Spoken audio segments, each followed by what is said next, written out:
burden of the soul. We are not doing right. This is a day of good news and we are keeping quiet. If we wait until daylight, punishment will overtake us. Let us go at once and report this to the royal palace. 2 Kings chapter 7 verse 9. They decided to inform in the city of Samaria about the abundance that they have seen and heard in the camp of Arameans. The Holy Spirit, who removed the selfishness that rose in the heart of the lepers, also gave them a heavy burden about the people who were starving in the city. They could have used this opportunity to take revenge on the people in the city who had expelled them and despised them because of their disease. But because their thoughts were controlled by the Holy Spirit, their heart was not filled with selfishness but with the will of God. The burden of the lepers for the starving people in the city of Samaria can be compared to the burden in the souls of those people who live according to the Spirit of God. Jesus Christ is the only way out that God has prepared for the redemption of the Adamic sins. Gospel is the good news about the deliverance through Jesus Christ. The Bible says, "The God of this age has blinded the minds of unbelievers." 2 Corinthians chapter 4 verse 4. Only Jesus Christ can crush this power of devil that reigns over the minds of men due to the Adamic sin. Every unsaved person is going to hell, which they do not know, because the devil controls their minds. Evangelization is the duty of every individual who has received forgiveness of their sins through Jesus Christ. Jesus Christ saved you not only to be in a church and worship Him in the Spirit, but also to preach the gospel. For the rest of the time you cry for the souls is a public poster pasted on the walls of some church buildings. By reading this poster, it seems that crying is enough for the deliverance of souls. Did the Lord teach like that? Did the apostles who were filled with the Holy Spirit sit in the upper room and cry for the souls? Before the resurrected Jesus appeared to them, the disciples were hiding and crying in fear. After they realized the fact that Jesus had risen from the dead, the disciples came together in one accord in prayer in the upper room for the promise of Jesus. Then God the Holy Spirit descended upon them and they were empowered. The apostles who received the power of the Holy Spirit did not remain in the church and cry for the souls, but they exalted the name of Jesus. They witnessed Jesus in Jerusalem, in Judea, and in Samaria. They had a heavy burden for the lost souls. As it is the end time period, the people of God need to work very hard. It is high time for us to put aside our customary choruses like, "God was good to me, He was great to me, and He sustained me for one more week," and go into the public and be witness for Jesus amongst them. People with a vision shall not spend time in conducting committee meetings and council meetings and wait till summer vacations. Most of our revival meetings took place during summer vacations. But that situation is going to change. Those people with a burden for souls will exalt the name of Jesus Christ without caring for rain or snow. People would be delivered. The gospel is not a message of judgment, though there is judgment for those who reject the gospel.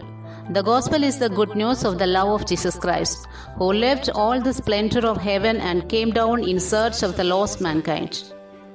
More than the message about the judgment in the time of Noah and the judgment in Sodom and Gomorrah, the message about the love of God in Christ should be preached among the Gentiles. The message of judgment should be preached in the churches and not to the Gentiles. The message of crucified Christ was preached among the Jews. But today, the message of the Christ who died on the cross and was resurrected on the third day should be preached among the Gentiles. Preaching without a burden for souls is a religious preaching only. But the message that proceeds from a person with a burden for souls penetrates into the spirit of the sinner. Most of the conventions conducted today are not aimed at the deliverance of souls. Instead of the name of Savior Jesus Christ, the names of organizations and their leaders are exalted in these conventions.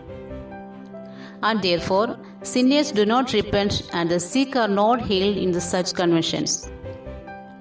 During the time of our forefathers, the conventions that were aimed at deliverance of souls, today they have become a mere stage show for grabbing money from the believers. Let there be conventions which reveal the glory of God. The conventions that do not reveal the glory of God are useless.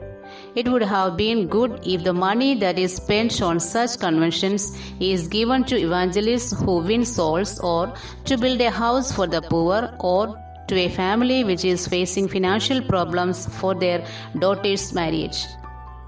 Most of our gospel meetings look like a power show of strength by political parties. There will not be any spiritual revival where there is no strong evangelization. We are the generation of God who have been called to save this generation. We cannot afford to delay any further because we see many people perishing in their sins every day. Our Lord died on the cross to save sinners. Every church should take the responsibility to lead the world to God. The church that never considers the people who are lost will also be counted with the lost ones. These words belong to Reinhard Bonke, who led thousands of people to Christ in Africa.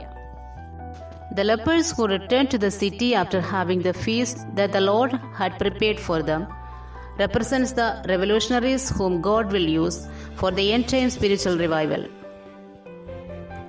I had earlier pointed out that the Lord is knocking at the door with the feast prepared for the spiritual growth of the church, and if nobody recognizes His voice and opens the door, then this supper prepared by the Lord will be shared with the people outside the church. If the modern church does not surrender to Jesus Christ, then the supper that the church does not require will be given to those outside the church. If such a movement arises in the present generation, then new reformed churches will emerge outside the modern churches, and the Lord will reveal His glory through them. Such reformed groups will care more for the spiritual growth of all the persons. They will use the mysteries of Christ, which was revealed to them, for the benefit of all, because the love of Christ compels them to do that. The lepers who reached the city of Samaria awakened the watchman and informed him about the empty camp of Arameans. He believed it and passed on the message to the watchman who was inside, and they also believed it. Further, they awakened the king and informed him about the message that the lepers had brought. Thus, in the night itself, that important news reached the king of Israel. The watchman at the city gate could have rebuked these lepers and sent them away, but he did not do it. Instead, he listened to the lepers very carefully, whom the city people disliked. Just like the Lord had opened the heart of Lydia to believe the message of Apostle Paul when he was speaking from the bank of river. In the same way, God opened the heart of this watchman to listen attentively and to believe the message of these lepers. Just as some people do, if this watchman too had judged them outwardly, he would have sent them away. However, that night, the watchman did not feel like rebuking the lepers or their words. The power of God worked along with the message of the lepers, and that is why their message reached the ears of the king of Israel in that night itself.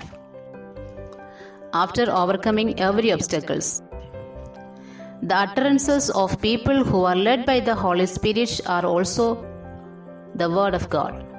But God's Word is not chained. 2 Timothy chapter 2 verse 9. Nobody can stop the words or ministries that come through the Holy Spirit, which will accomplish the work for which it was meant for, and it will overcome all obstacles. When the partakers of the spiritual feast prepared by the Lord begin to understand the divine mysteries of the spiritual progress, the word of divine love through Christ will start coming out from them and reach the whole world by breaking the borders of nations and the hearts of the people would be opened for Jesus. Through this, the Lord is preparing a global spiritual revival which will give more significance to the gospel in this century than in the past centuries. This message will continue.